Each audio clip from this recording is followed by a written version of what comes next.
Welcome back to episode 3 of the Fantasmicadventures podcast and our first filmed podcast. Oh, yeah. Don't forget to use code Fantasmic for 15% off of your order at magiccandlecompany.com. How you feeling today, Billy?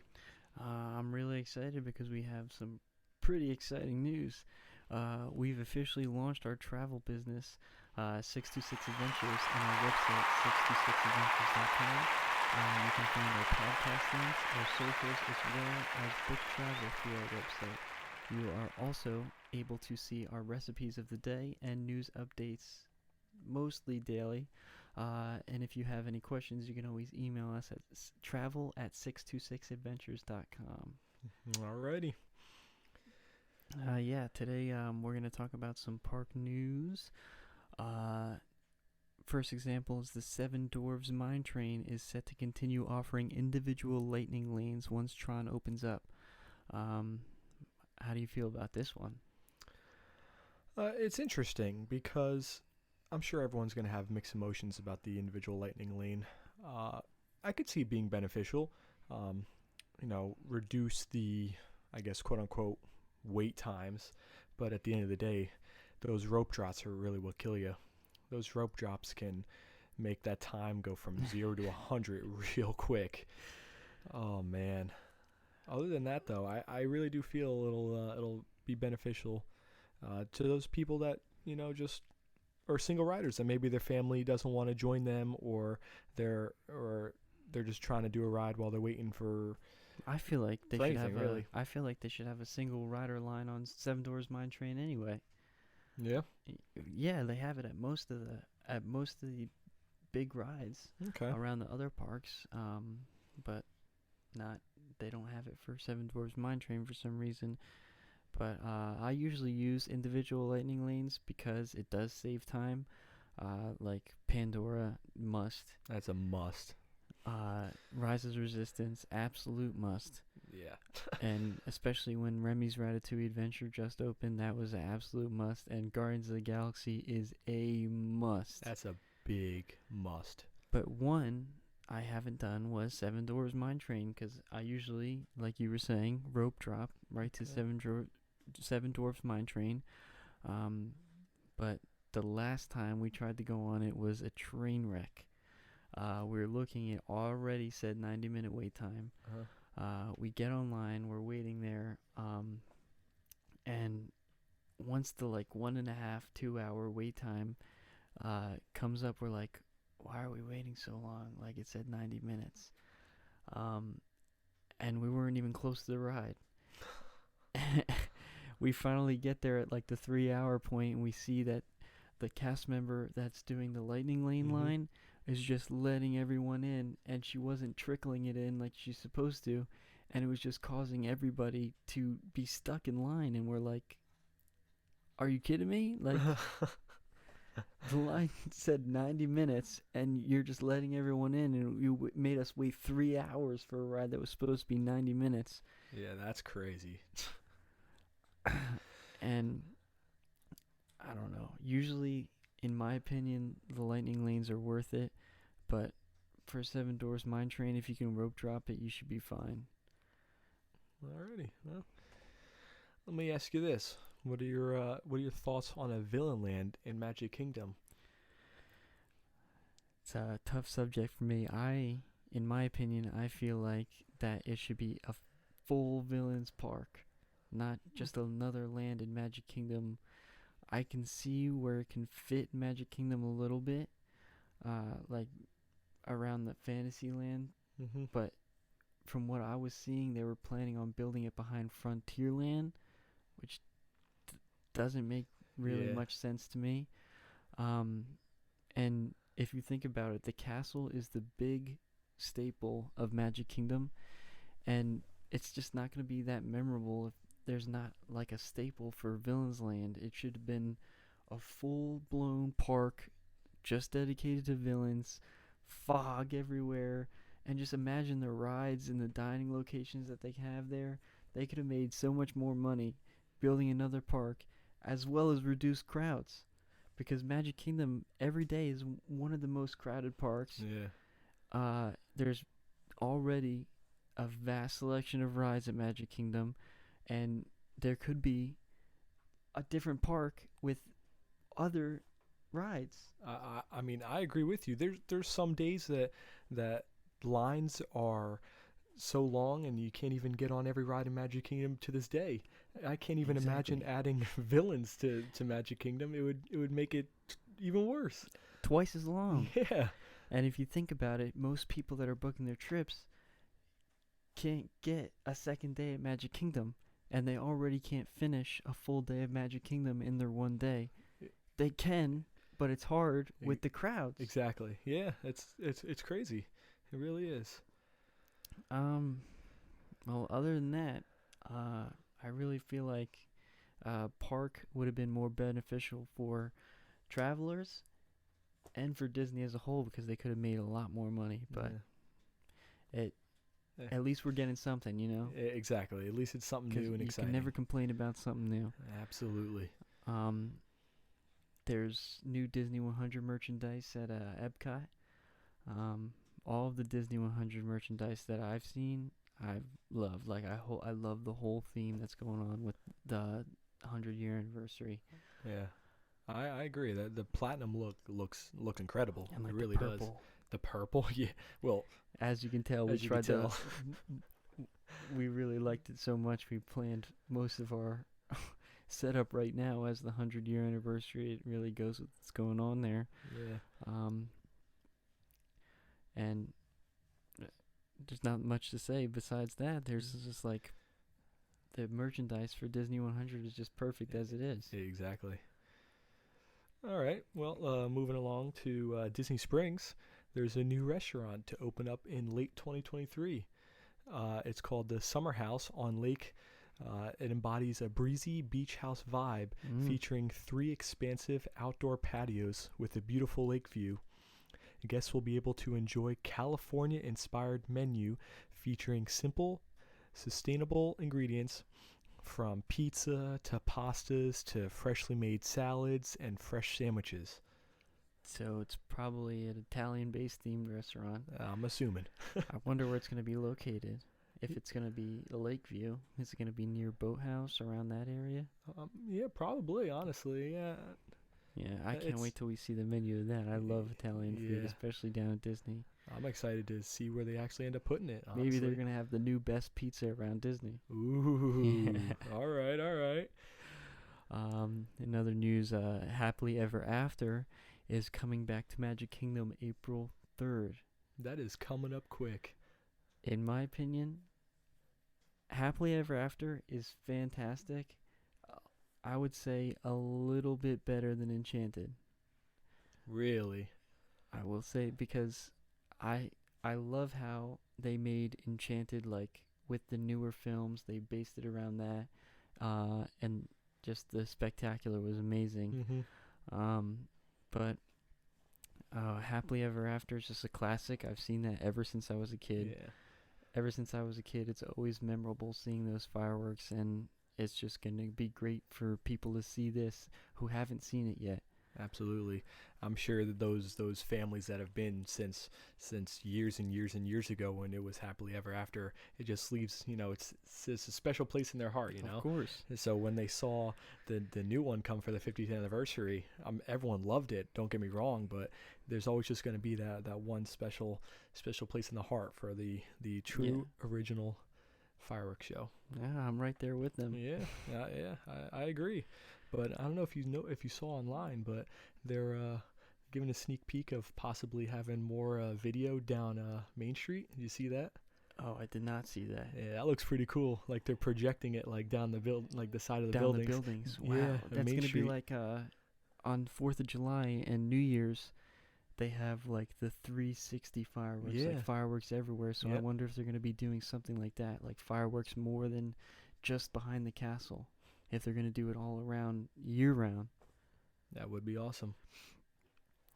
But yeah, they're moving on to some Tron news. There's a new kiosk located right outside the ride, serving up some tasty new treats, sips for you to grab, and drawing inspiration from futuristic environment around you. Whether you're looking for some breakfast bites, savory snacks, sweet treats, or just a refreshing beverage, this new spot will soon become the go-to.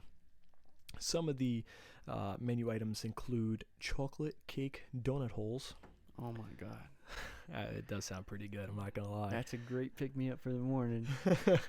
You might want to eat that after Tron, though. Yeah, I'm going to agree with you on that one. You don't want the donut holes to come out. You want them to go in. That's true. Of course, they're going to be selling some Joffrey's cold brew coffee. Always the best. That's staple. You got to have that. This I'm excited for right here.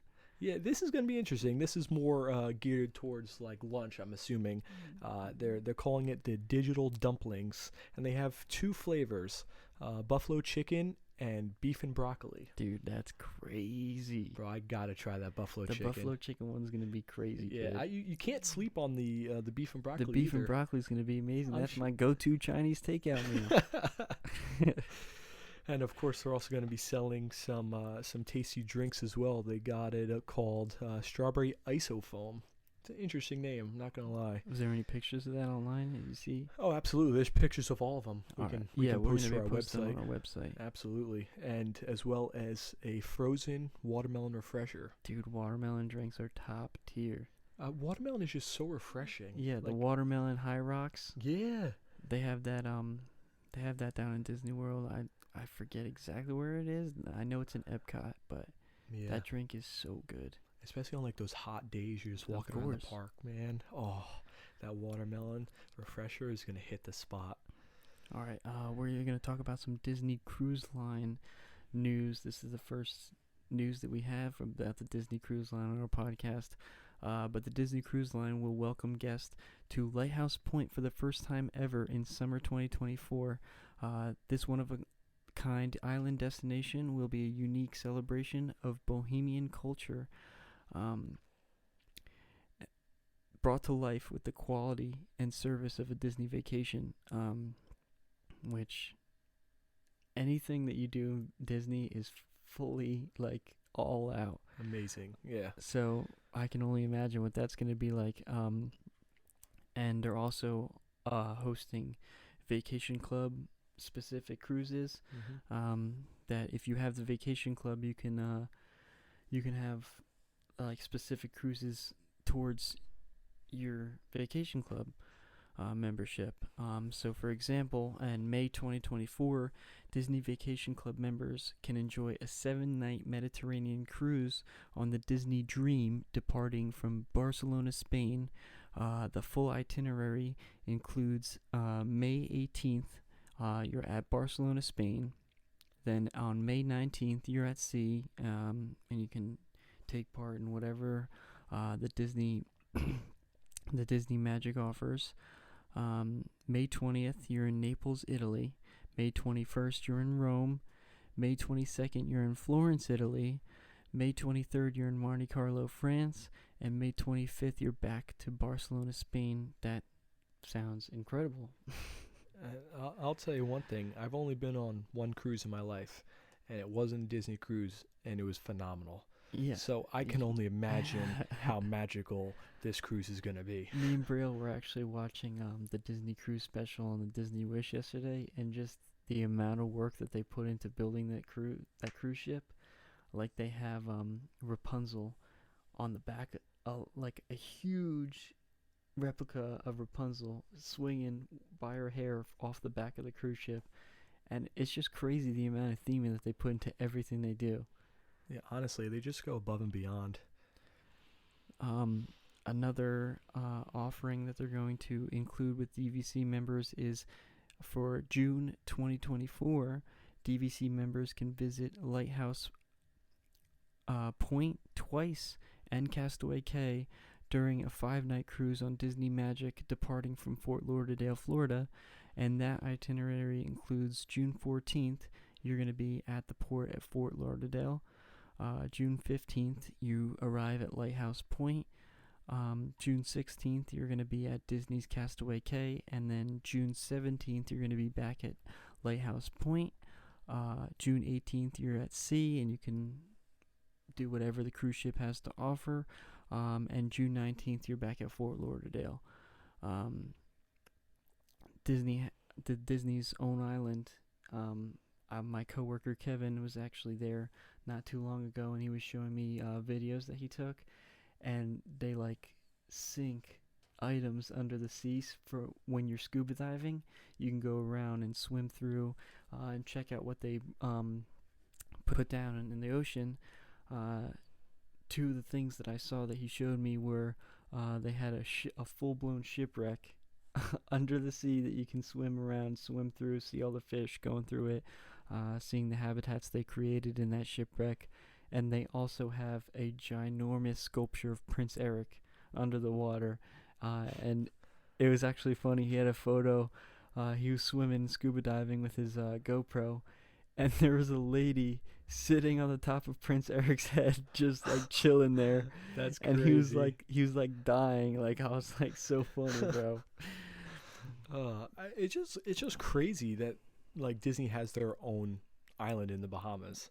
Well, Like, I mean, it's Disney. It's Disney. Like, it's awesome. It really is. But the best part about it is the theming that they do. Like, they put all their theming into their theme parks, and they're moving that now into their own island. Yeah, that's awesome. It just gives you another thing that you can do that's Disney themed. Like, you can literally go on a full-blown Disney cruise, and then you're at their own private island doing more Disney adventures. It's like just crazy. Soon enough, me and you They're are gonna all have about to, options. Me and you are gonna have to go on Yeah, on this of cruise course. soon, bro. Oh man. Hollywood Studios park map now includes the Roundup Rodeo Barbecue. It just had its grand opening actually yesterday, and I saw some videos posted online that when Andy comes into the restaurant to look for his toys, everybody's got to freeze. It's almost like 50s prime time when they treat you like your family. Like, it's like, again, full-blown theming. Yeah. He doesn't physically come into the restaurant, but you hear his voice over the sound system, and everybody freezes. All the waiters and everything, they're just like standing still, and then once he leaves, everyone starts moving again, and you just hear clapping. It's so funny. That's awesome. I don't think anything's gonna beat the Whispering Canyon when you have to ask for ketchup. Oh yeah, of course. I don't think anything will beat that. That is too funny. But having everybody freeze for Andy coming in is a very cool feature, in my opinion. I think that's really gonna to draw more people in, because that whole experience of, you're not just eating dinner with your family and your friends. They're bringing you into the atmosphere even more. Like, you're already there at the parks enjoying your day, having a nice meal, but now they just bring you in even more, and just, it's amazing. It really is. I wonder what the wait times were yesterday, and even how hard it was to get a reservation for the restaurant, because they had a full-blown ribbon cutting ceremony out in the front of the restaurant that day, which is like insane. It's awesome. Yeah. And the menu we talked about on our starting podcast, everything there looked amazing. And I can't wait for our trip upcoming soon, really. Yeah. We don't know the exact date yet, but It will be it's coming soon. Speaking of trips, if you got to book anything, always 626adventures.com will be able to book the most magical trip, and we'll help you along the way when you contact our email as well as our phone. But back to where we were, I really hope we can get a reservation to the restaurant, because that's one of them that I really want to try for next time. Yeah, absolutely. And we were just talking about park maps. The 50th anniversary themes on the park maps are now officially off the maps, which is kind of sad to see, because I loved the 50th anniversary. But I like the 100th anniversary a little bit more, so I hope they do some more theming around Walt Disney World around the 100th year anniversary. So I hope to see it soon, and of course, if we do see anything, we'll update you guys as soon as possible. Absolutely. Yeah, I'm right there with you. The 50th celebration was definitely amazing. It really was. But I'm excited to see what Disney does for the 100th anniversary, Hopefully, the one thing I remember is the little details, like on the grass banks in Epcot, they had the 50th emblem, just chilling there, like on the grass banks. Like it was just showing you that like they just decorate for the 50th anniversary everywhere. So that was pretty awesome. But yeah, moving on to one of our last upcoming topics is that game developers decode details of Tron. It's going to be a new video game coming out April 11th of this year. So that's going to be pretty interesting to we're going to have to definitely try that out. That sounds pretty crazy. From what I'm reading, an innovative new game with thrilling addition to the franchise launches worldwide. I mean, it seems pretty cool. Did you get any more information on it that you saw, or is not enough out yet? There's really nothing out on it too much. I'm sure it's probably going to be on, the normal consoles, Xbox, PlayStation. Yeah. So, a game that I know that's coming out that I'm really excited for is Disney's Illusion Island. It kind of looks like Super Mario Brothers a little bit. But just Disney related? But just Disney, but it's themed towards the newer Mickey Mouse cartoons, like how Mickey's Runaway Railway is. It's themed towards that, and me and Brill were actually very excited for this game. But one game that we're stuck on right now is actually Disney Dreamlight Valley. We've been playing that a lot on the Switch, and it's just like Animal Crossing, but again Disney related, so it makes it much better, obviously. 10 times better. Isn't there an update coming out soon for that, right? Update coming out in April, actually, is going to introduce more Lion King characters, such as Mufasa, etc. Right now, they do have Scar, and they do have his whole cave, but they're adding more characters this April. I believe I saw April 6th, but I'm not too sure. We'll put more information to that on the website as well for more people that play that game, because it's amazing. And to the recipe of the day, today we saw the mouth-watering pretzel bread pudding from Epcot. Just you wait till you see the picture of this on the website. The whole recipe is going to be on the website, so you're going to be able to make it at home yourself. You can see the picture. Everything's going to be up there. And yeah, it's just amazing. And Ranjan wanted to do a new segment called the Scent of the Day. So what scent are we do we have going on in the office right now? From, of course, our sponsor, Magic Candle Company. Use code Fantasmic for 15% off your whole order. What do we got going on in here, Ranjan? We got Beach Resort. It smells divine. It is the best scent just to be recording this podcast with. Of course. And you know the drill. MagicCandleCompany.com. So that's really it for today. It was an amazing podcast today, Ranjan, and our first ever filmed podcast.